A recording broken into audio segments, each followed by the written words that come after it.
Hello, in this video we're going to look at activity 11 and we're going to experiment with some different modules in the BrightSparks 4kids range. Now in activity 9 and activity 10 we looked at series and parallel circuits. So what I'm going to do in this video is use different modules, some that we haven't used before, to create different circuits.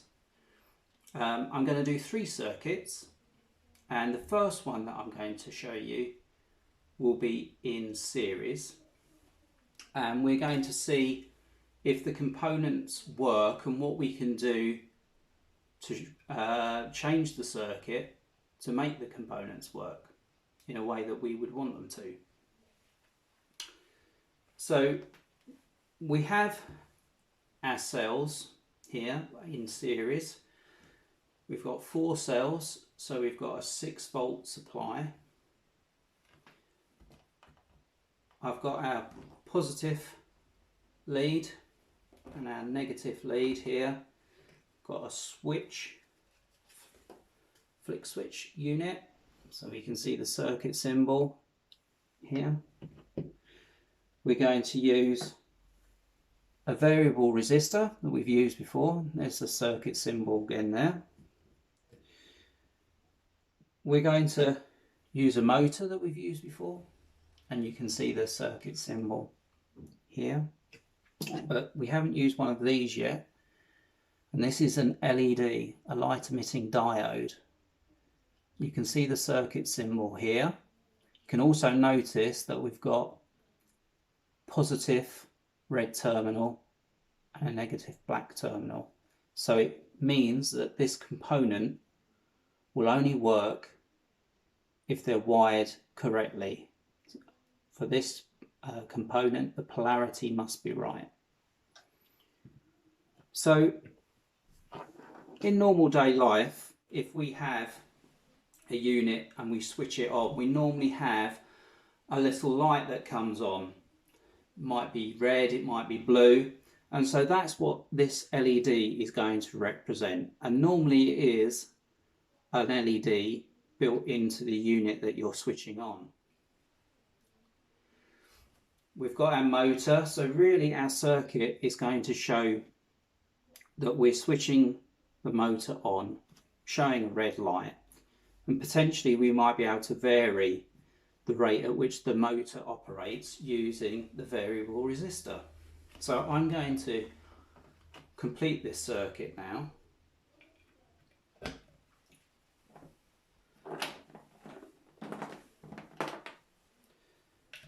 So if put the switch in series here, we're connecting to the variable resistor. And that terminal, we're going to go into the black negative terminal of this LED. I'll put a red lead into that positive red terminal. We're going to go into the negative of the motor. That leaves us with one lead to connect. The switch is open, so the circuit shouldn't work. And I'm going to connect that in. So technically, when I flick the switch, circuit should operate. Okay, so hopefully you can see that the LED has come on, but we have a bit of a problem because our motor is not working. Now it could be that our variable resistor is on its maximum resistance. If I turn that, our fan is still not turning.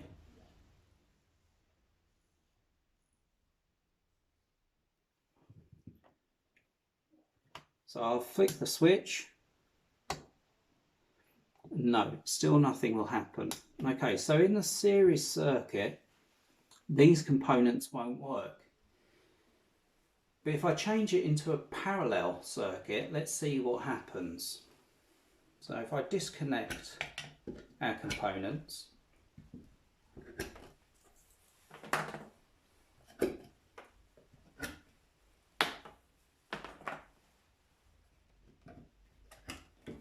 okay, so what we'll do,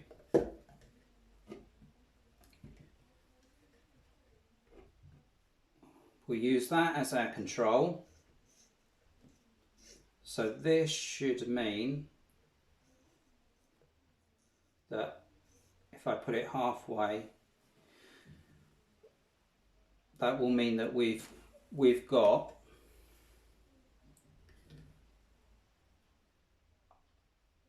half the potential resistance of this component. Now this is 100 ohms.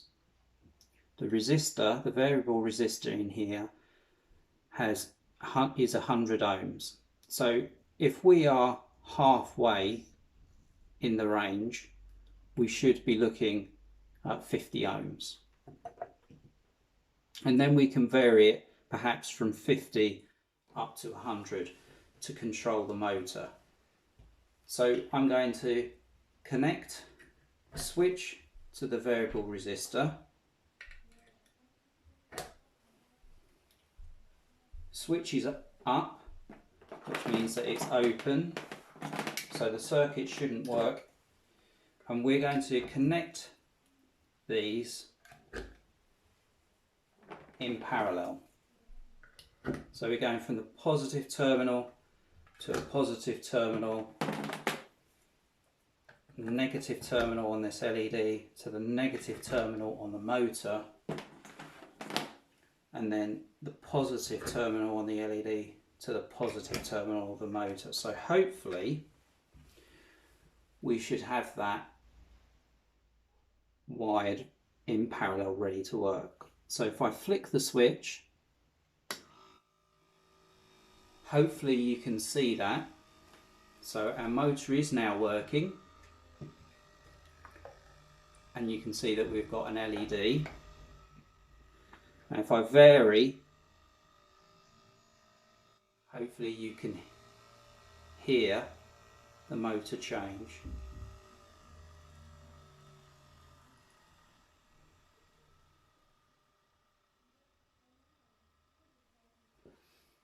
So just by changing our components into a different parallel circuit, we've managed to achieve what we were looking for. We've managed to get our motor working. We've got a red indicator light to show that our circuit is on, and we can vary the rate at which the motor operates by using the variable resistor. And we can turn off our circuit we're using a switch so that we can use our circuit whenever we'd like. Okay, so that circuit was to show that perhaps you might need to wire some components in a parallel circuit to get them to operate rather than a series. Next, I'm going to show you a series circuit that will work, and we're going to change some of the components again. So I'm going to disconnect this circuit.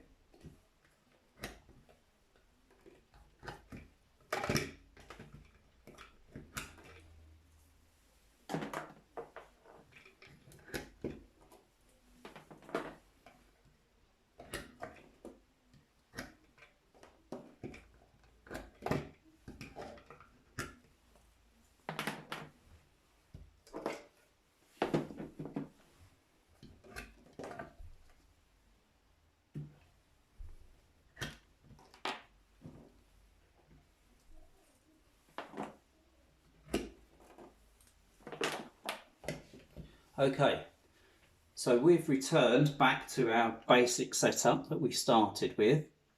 This time I'm going to add another new component. This is a light dependent resistor. You can see here now that we have two yellow terminals, so this component can put in either way. We don't have to worry about the polarity of this component. Next, I'm going to put in a flashing LED, flashing light emitting diode. So here's the circuit symbol, and you can see that we do have, again, a black terminal and a red terminal, a negative terminal and a positive terminal. So that must be the way that this component is wired in.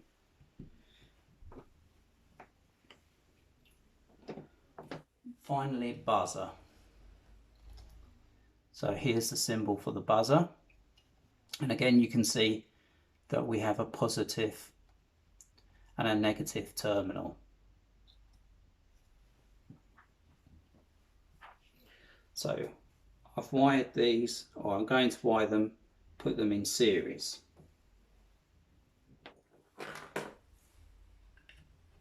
So connect the switch to the light dependent resistor.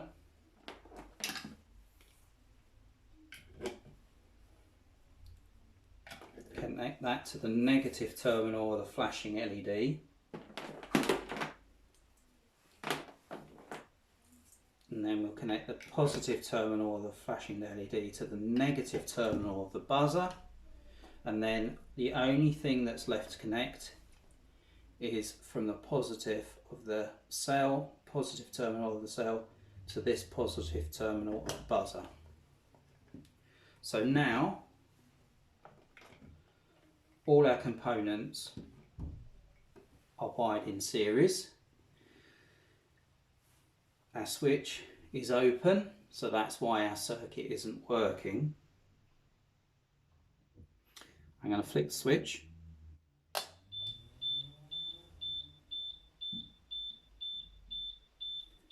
Now you can hear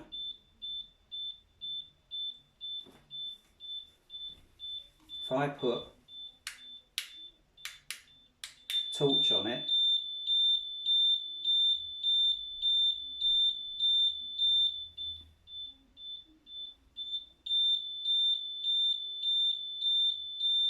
you can see that the light that I'm projecting onto the light dependent resistor is causing a change in the circuit.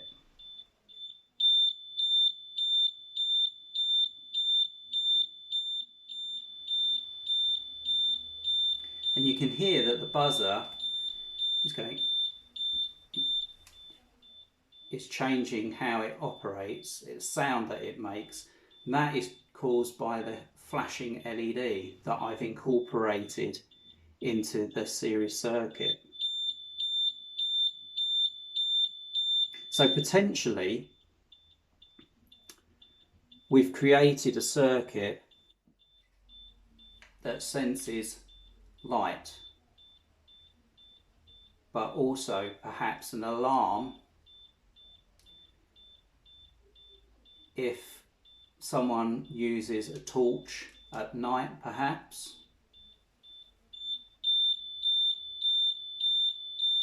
You can hear the difference, and you can hear that it triggers the alarm. So we've got a sensor here. So our light dependent resistor can be used as a sensor, and our system would normally operate like this, and as soon as it's triggered, someone breaking in perhaps using a torch to find their way around catches the sensor,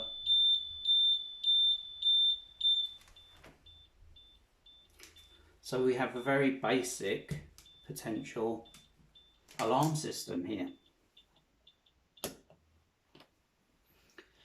Now our third circuit, we can look at some different coloured LEDs, and perhaps it could be a stop and go, almost like a traffic light circuit. So again, I'm going to disconnect this light dependent resistor, flashing LED, and our buzzer. And I'm going to return our circuit to its basic form. It's always a good idea when you're doing circuits that if you're going to do a complete change, it's always good to remove everything and go back to scratch. And it's also a good idea if you find problems. Sometimes it's good that if you disconnect all the wires and you start from the beginning again, then you might be able to trace some of your issues. So this time we're going to use a different switch in our circuit. So we've already got one switch. This time we're going to use a two-way switch. So you can see here that we'd come in perhaps in connect here, and then we have two different terminals. So if the switch is up, operates onto this terminal. The switch is down, then it'll operate onto this terminal here. And you can see the circuit symbol here for this two-way switch. Next, we're going to use a green LED. You can see the circuit symbol here.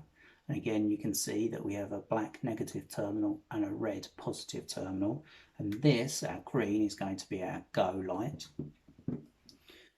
And then we're going to have our red LED that we've used before.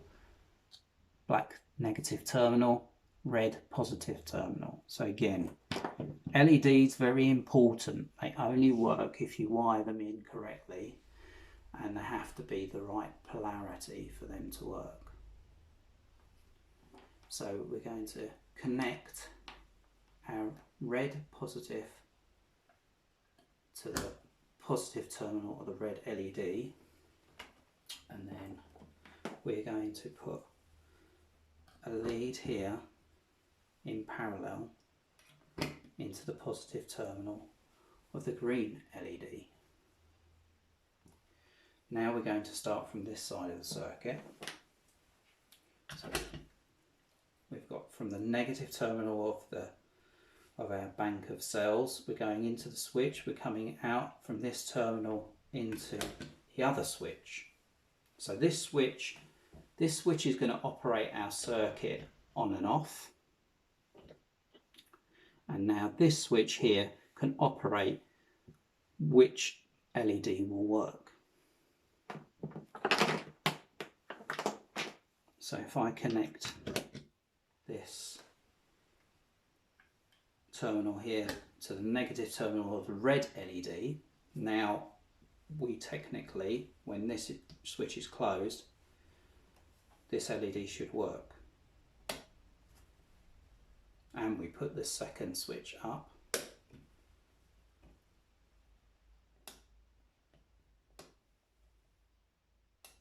Okay, so we switch that one down.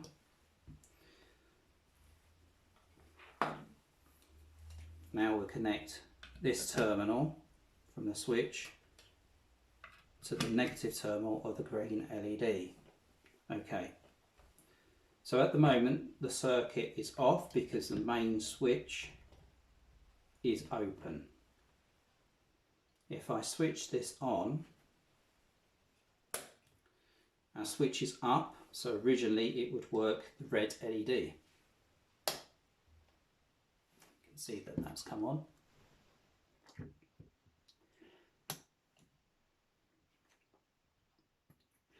I leave that on, that circuit on, but then I flick the two-way switch, you can see that the green LED light comes on for go.